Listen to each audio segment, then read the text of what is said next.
வாழ்க சகல கலைகளும் பெற்று பல்லாண்டு காலம் வாழ்க வாழ்க என்று நாடு தொண்டை நாடு நிலம் குறிஞ்சி நிலம் ஊர் சித்தூர் அப்பா பேர் நம்பி அம்மா பேர் நங்கை முகனி என் பெயர் வள்ளி உடன் பிறந்தோர் 7 பேர் காவல் செய்கிறேன் காரணம் குலப்பழக்கம் குல தொண்டு அதனால வந்திருக்கேன் வேற என்ன என்னைய பத்தி விவரம் கேட்கணும் வாழ்த்துக்கள் என்று மனதார வாழ்த்து இருந்தாலும் கூட ஒரு சந்திப்பு என்றாலே பல வகையான சந்திப்பு அமையும் சந்திப்பு என்பது ஒரு நிகழ்வு ஆனால் அந்த சந்திப்பின் மூலமாக பல விஷயங்களை கற்றுக்கொள்ளலாம் பல விஷயங்களை தெரிந்து கொள்ளலாம் சந்திப்பிலே பல வகையான சந்திப்புகளும் உண்டு பல வகையான சந்திப்பு அப்படின்னா என்ன ஒருத்தரை பிடிச்சு எதிர்பார்க்காத பொழுது ஒரு சந்திப்பு நடக்கும் இல்ல பிடிச்சு சந்திச்சு பேசுறது சந்தோஷமா அது ஒண்ணு ஆஹா மனசுக்குள்ள வெறுப்பை வச்சுக்கிட்டு பேசணுமே அப்படின்றதுக்காக பேசுறது ஒண்ணு பார்த்த உடனே வணக்கம் சொல்லணும்னு தோணும் ஆனா ஒரு சிலோல வேற வழியிலேயே வணக்கம் சொல்லி ஆகணுமே பார்த்த உடனே ஐயா வாங்க ஒரு சிலரை நமக்கு பார்த்தாலே சுத்தமா பிடிக்காது ஆமா அப்படி ஒரு வெறுப்பு வந்துடும்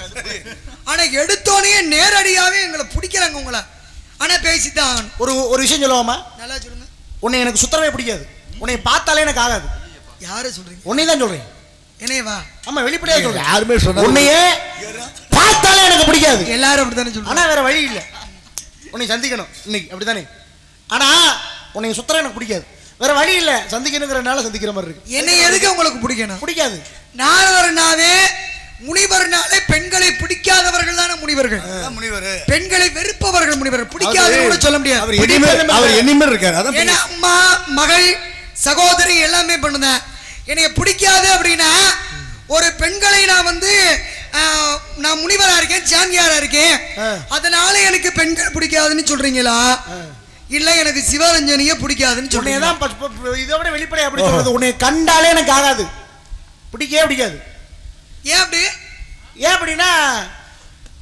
என்ன பேசுற பேச்சு அப்படி அப்படிலாம் இல்ல நீ அப்படி உன்கிட்ட பேச்சு என்ன இருக்குங்கிறத நீங்க பாத்துருவான் அது போக போக தெரியும் உங்க பேச்சை கண்டாலும் அப்படி போய் இல்லம்மா உங்க பேச்சை கண்டாலும் அப்படி போய் ஓடுறாங்களா என்ன பொட்டி நொறுக்க போறேன் இப்ப நானும் இருக்கிற ஒரு 10 பேர் தான் நடிக்கிறாங்க அந்த அவர்களோட நடிக்கலாம் பேசலாம்ன்ற மாதிரி இருக்கேன் இல்ல நீங்க எடுத்தோன்னு இப்படி பேசினா ஒருத்தர் எப்படி நான் எதுவும் தப்பா பேசினா அப்படி தப்பா இல்ல உன்னை வழியக சண்டைக்கு தான் நான் இழுக்கிறேன் வழியக வம்புக்கு தான் இழுக்கிறேன் என்னை சண்டைக்கு என்ன பண்ண முடியுமோ இல்ல என்னைய சண்டைக்கு இழுக்கிற அளவுக்கு உங்களுக்கு படிப்பு பத்துமா அப்படியா அறிவு பத்துமா பேசி பாப்போம் இல்ல சமயோஜிதம் பத்துமா பேசி பாப்போமா ஆளு உருவம் நம்ம பெருசா என்ன இருக்குங்கறத பேசி பாப்போம் உருவம் நம்ம பெருசா இருக்கு அதனால பேசி சத்தம் போட்டு தப்பிச்சு போயிடலாம்னு நினைக்க கூடாது உருவத்துக்கு பேசுற புத்திசாலித்தனத்துக்கு சம்பந்தமே கிடையாது அப்படியா அப்படியே நொட்டாங்கையில தூக்கி வீசி பிடிவேன் குளத்துக்குள்ள நீ இந்த சட்ட சவுடால போடுறதுல ஓ ஊர்ல ஓம் பக்கத்துல வச்சுக்கணும்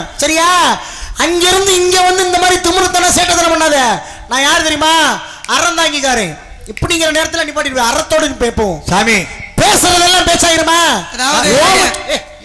என்ன ஓ ஊர்ல நீ எவ்வளவு பெரிய ஆளவனா இருக்கலாம் சரியா உன் திமுறை நீ அங்கே வச்சுக்கணும் இந்த பக்கம் வந்துட்டீங்கன்னா உன் சேட்டை எல்லாம் வீட்டுல மூட்டை கட்டி வச்சு வந்துடணும் தெரியா இங்க வந்துட்டு நான் என்ன பண்ணுவேன் நான் அப்படி பேசி போடுவேன் நொட்டாங்க இதை நிப்பாட்டுது ஏன் கோட்டை உன்னை ஒரு வட்டத்துக்குள்ள நிப்பாட்டி போடுவேன் சாமி எனக்கு ஒரு சின்ன ஒரு சந்தேகம் அது உங்கள்ட்ட கேட்கலாமா வள்ளி அந்த ஊர்ல அந்த ஏரியாவில் அவங்க சரி கேட்கறாங்க பேசுறாங்க பெரிய ஆள் ஒத்துக்கிறேன் உங்க கோட்டைக்கு வந்து நீங்க அசியப்படுத்தாம விடுவீங்களா அப்படியா அதாவது சபையறிந்து பேசு சமயம் அறிந்து பேசு சில சமயங்களில் பேசாது இருந்து பழகுன்னு இருக்காங்க நான் இப்ப ஆரம்பிக்கல நீ தான் ஆரம்பிச்சிருக்கேன் ஓ ஊர் பக்கம் ஓ இடத்துல ஓ சேட்டையை காமிச்சு நீ பேசிக்க இல்லாட்டி மூட்டையை கட்டி வச்சிரு நான் அறந்தாங்கிக்காரன் ஆமா இல்ல ஊருன்றது யாதும் ஊரே யாவரும் கேளு எல்லாருக்கும் எல்லா ஊருமே சொந்தம் அது இல்ல அது விஷயம் கிடையாது நீங்க இந்த ஊரை சொல்லி பக்கத்து ஊருக்காரே நானு அதனால எனக்கு சப்போர்ட் பண்ணுங்கன்ற மாதிரி மக்கள்கிட்ட ஆதரவு கேக்குற மாதிரி நான் பேசுறேன் அப்புறம் எப்படி பேசுறேன் நீ தான் சொல்ற நான் அப்படி பேசுறேன் நான் பேசுறதுக்கு முன்னாடி பேச ஆரம்பிக்க மாட்டேன் நான் அப்படி பேசப்படுவேன் நான் இப்படி பேசுவேன் நான் அப்படி பேசாத உனக்கு என்ன தெரியும் என்ன இப்ப நான் விட்ட வெளிப்படையான சவால் வரேன் பேச நான் சவால் தான் வர்றேன் உன்னால முடிஞ்சா வெளிப்படையா பேசி என்ன கேள்வி வேணாலும் கேட்டு நீங்க கேக்குற கேள்விக்கு பதில் சொல்லல நீங்க கேக்குறத நான் சொல்றேன் உங்களை நான் ஒரு ஆளாவே மதிக்கல யார் அப்படி எல்லாம் கிடையாது முதல்ல அந்த நான் உன்னை ஒரு ஆளா மதிக்கவே இல்லையே நாரதர் நீங்க தான் சொன்னீங்க எனக்கு பிடிக்காதுன்னு ஆமா நான் உங்களை சொல்லலாம் எனக்கு பிடிக்காதுன்னு ஒரு எதிரிய பிடிக்காதுன்னா அது அவ்வளவு பலமான ஆள்னு அர்த்தம் அதுக்கு அர்த்தம் என்ன உன் ஊர்ல வச்சுக்க, என் ஊர்ல வச்சுக்க. முதல்ல என்கிட்ட நின்று சத்தமா பேசுறது, இந்த கைய ஒசத்தி பேசுற ஆம்பளையே எனக்கு பிடிக்காது. அப்படிதான் பேசுவேன். சிவரஞ்சனி வந்தா அப்படிதான் பேசுவேன். சரிம்மா, ஆமாம்மா, அப்படியா அப்படின்றதோட போயிடுறா. உன் ஊர்ல வேற ஆள் இருப்பா, அவனை பார்த்தல இந்த பேச்சு பேசாத நீ. என்கிட்ட அதிகமா இந்த சத்தமா பேசி சண்டை ஓடுற ஆளுகளே உங்க காரை குடிக்கிறவங்க. எங்க மதுரையில ஒரு சில பேரு, அப்புறம் வெளியூருக்காரங்க தான் எங்கிட்ட சண்டை ஓடுறதே. ஒரு விஷயம் புரிஞ்சுக்குங்க, எந்த ஊருக்கு போனாலும் சரிதான், தமிழ்நாட்டில் நாடகம் நடத்துற எந்த ஊருக்கு போனாலும் அந்த ஊரு எனக்கு சொந்தம். கொஞ்ச நேரத்துல அந்த மக்கள் இவங்க பேசுறதே சரி, இவங்க கிட்ட இந்த ஆளால பேச முடியாதுன்னு அவங்க சொல்லிடுவாங்க. அந்த அளவுக்கு அந்த விஷயத்தை என்னால பண்ண முடியும். அப்படியா? அதையும் பாத்துருவோம். அதாவது நீ பெருசா நான் பெருசா வாய் சொல்ல வேணாம். சரி இருங்க, நீ உன்கிட்ட என்ன விஷயம் இருக்கு, உங்களுக்கு என்ன விஷயம் பேசி பாப்போம். உங்களுக்கு என்ன தெரியும்? முதல்ல எல்லாமே தெரியும். அதட்டி பேசினா அப்படிலாம் இல்ல, அடுத்த வார்த்தை பேச்சு வரும். அங்கம் இல்லாதவங்க பைக் வரக்கூடாது, இல்ல சந்தம் இல்லாதவங்க சபைக்கு வரக்கூடாது, இல்ல ஆண்டவன் முன்னியத்துல அந்தத்துக்கும் முறை இல்ல சந்தத்துக்கும் முறை இல்ல. சத்தம் போட்டு பேசுற ஆளுலாம் பெரிய ஆளு கிடையாது. நாய் விட ஊழ இட்டு சத்தம் போட்டு சரி வா பேசி பாப்பா. உங்களை நான் தப்பா குறைவா அந்த நாய் தான் நன்றியா இருக்கு, அத முதல்ல நினைச்சுக்க. யாரு அதுல சில வெறி நாய், நன்றி கேட்ட நாய் எல்லாம் இருக்குதா இல்லன்னா சொல்லலையே. அப்ப இப்ப நீங்க என்ன சொல்ல வர்றீங்க? நீங்க பெரிய ஆளுன்றீங்க. ஆமா நான் பெரிய ஆளுதான், பேசி ஜெயிச்சிருவீங்க. இந்த இடத்துல நான் பெரிய ஆளுதான். இல்ல இங்க வந்து உன்கிட்ட நான் சரிக்கு சமமா பேசுவேன்னு சொல்ல வர்றீங்களா, இல்ல உன்கிட்ட என்னால பேச முடியாதுன்னு சொல்ல வர்றீங்களா? உன்னை விட மிஞ்சியா என்னால பேச முடியும். சரியா? உன்னை விட மிஞ்சி அதிகமா என்னால பேச முடியும். எங்க உன்னால முடிஞ்சா நிப்பாட்டு, என்னைய ஒரு கேள்வி கேட்டு நிப்பாட்டு. நீ சொல்றத நான் கட்டப்படுறேன், ஆனா நான் பேசுற பேச்சுல நீ தோத்து போயிட்டீனா காலையில பைய தூக்கிட்டு வீட்டுக்கு வந்துடணும். எங்க? என் வீட்டுக்கு. அங்க 10-15 மாடு கட்டி கிடக்கு, வந்து அந்த மாட்டு கொட்டாயை கூட்டி சுத்தம் பண்றதுக்கு வந்துடணும். சரியா? இதே ரொம்ப கேவலமா போச்சு. அப்படிதான் பேசுவேன். நிலைமை ரொம்ப மோசமா போகுது. அதாவது கழுத நினைக்குமா, எந்த கழுதையா ஏன் அவரை தான் சொல்றேன்னு கூட வச்சுக்கோங்க. நான் சாடையெல்லாம் பேச மாட்டேன், பேசினா நேரத்தான் பேசுவேன். நம்மளை கொட்டத்தில் உடிச்சு கட்ட மாட்டாங்களான்னு ஒவ்வொருத்தருக்கு நினைப்பு தான். எப்படி நீங்க பேசி நான் உங்ககிட்ட தோத்து போய் உலகத்துல 8வது அதிசயமா அப்படி ஒரு விஷயம் நடந்து, அந்த அதிசயத்துல உங்க வீட்டுல வந்து நாங்க மாட்டு கொட்டாயில நிக்க.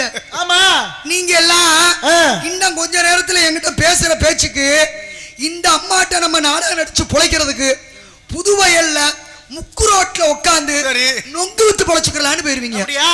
அதையும் பாத்துருவோம். இந்த வேஷமே மேல கழுத நம்ம போடக்கூடாதுடா.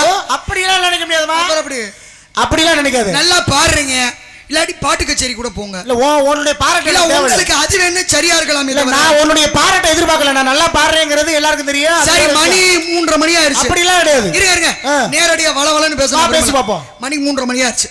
உங்களால இது சில பேர் இப்படி பேசிட்டு அப்புறம் கடைசியில் மொத்தமா வாங்கிட்டு போவாங்க. 3:30 மணி ஆகுது. உங்களால எவ்வளவு நேரம் பேச முடியுமா பேசுங்க. எவ்வளவு நாள் முடியும்? சிவரஞ்சனிய பார்த்து உனைய நான் பேசி ஜெயிச்சு விடுவேன், எங்க வீட்டுல மாட்டு கொட்டாக இருக்குன்னு சொன்ன ஒத்த வார்த்தைக்கு அப்படியே வாய்ப்புள்ள கைய விட்டு உசுரோட ஈரக்குள்ள புடிங்கி பிடிவேன். நானு யாரு மோசமான ஆளுங்க நாங்கல்ல. அப்படிலாம் நினைக்காத. குடுக்குற குடுக்குல குன்ன குடிக்க அண்ணன் கவடி எடுத்து போய் பாத்துக்க. பெரிய கொலையாரிங்கிட்ட போய் நீ என்னமா பெரிய ஆளு அம்மா கொடுக்க எனக்கு. யாரை சந்திச்சிருப்ப நீ? எங்க அப்பா. நீ யார வேணா சந்திச்சுக்க, மதுமிதரை சந்திச்சு உன்னால என்ன பண்ண முடியும்? சரிங்க, நீங்க எவ்வளவு நேரம் பேசுறோமா பேசுங்க. உங்களை கேள்வி கேட்டு கொஞ்ச நேரம் ஆகுது. சரி, உங்களை யோசிச்சு நான் நிப்பாட்டி போடுறேன். அப்படியா? முடிக்கணும் மொத்தமா சொல்லி முடிச்சிடும், அது வேற வேணும். எல்லாரும் ஒருவேளை உன்கிட்ட எல்லாம் நான் பேசி தோத்து போயிட்டேன்னா அப்ப நான் அந்த நாடகத்துக்கு எதுக்குத்தான் வந்தேன், உசுரோட எதுக்குத்தான் வாழணும்? நீ எல்லாம் என்ன பேசாம பேசி பாப்போம். அதுக்கு பேசி பாப்போம். என்ன சரக்கு இருக்கு, என்கிட்ட என்ன சரக்கு இருக்கு, தமிழ் சரக்கு. பேசி பாப்போம். அதை விட்டு நான் பேசுனா நீ நாடகத்துறை விட்டு பேசுமா? நீங்க என்ன பண்ணுவீங்க? எல்லாமே பேச தெரியும். இல்ல என்ன பண்ண போறீங்கப்பா என்கிட்ட? உன்னை அசிங்கப்படுத்த போறேன். நீங்க ஏன் பேசி அசிங்கப்படுத்த? நீ மட்டும் என்னை அசிங்கப்படுத்தல நினைக்கும் போது நான் உன்னை நினைக்க கூடாதா? கேள்வி கேட்டு உன் இடத்துல நீ பெரிய ஆள்னா ஏன் இடத்துல நான் பெரிய ஆள் தான். பெரிய ஆளு சின்ன ஆளு இதெல்லாம் இல்ல. நீங்க இங்க என்ன பேசி ஜெயிப்பீங்க? திறமைக்கு பரிசு. அதை மட்டும் பேசுங்க. நீங்க கேள்வி கேட்டு நீங்க அசிங்கப்படுத்துவீங்க, ஆமா நிப்பாட்டிடுவீங்க. நிப்பாட்டிடுவேனே. சரி, முயற்சி பண்ணுங்க. நெத்தியில எல்லாம் போட்டுருங்க. தயவு செய்து நீங்க யாரும் போகாதீங்க. ஏன்னா நம்ம பகுதி பொதுவா எப்பவுமே ரொம்ப அமைதியா, ஆனா சரியா நம்ம கை தட்டல அப்படிலாம் நடப்போம் நம்ம பக்கமா வரலாம். ஆனா சரியா யாரு எப்படின்னு சரியா சொல்லிவிடுவாங்க எல்லார பத்தியும். அதனால என்ன நடக்குதுன்னு இன்னைக்கு பார்த்து ஒரு முடிவு பண்ணி விட்டு போங்க இந்த பிரச்சனை. சாமி உங்களை நம்பி நான் போலாமா?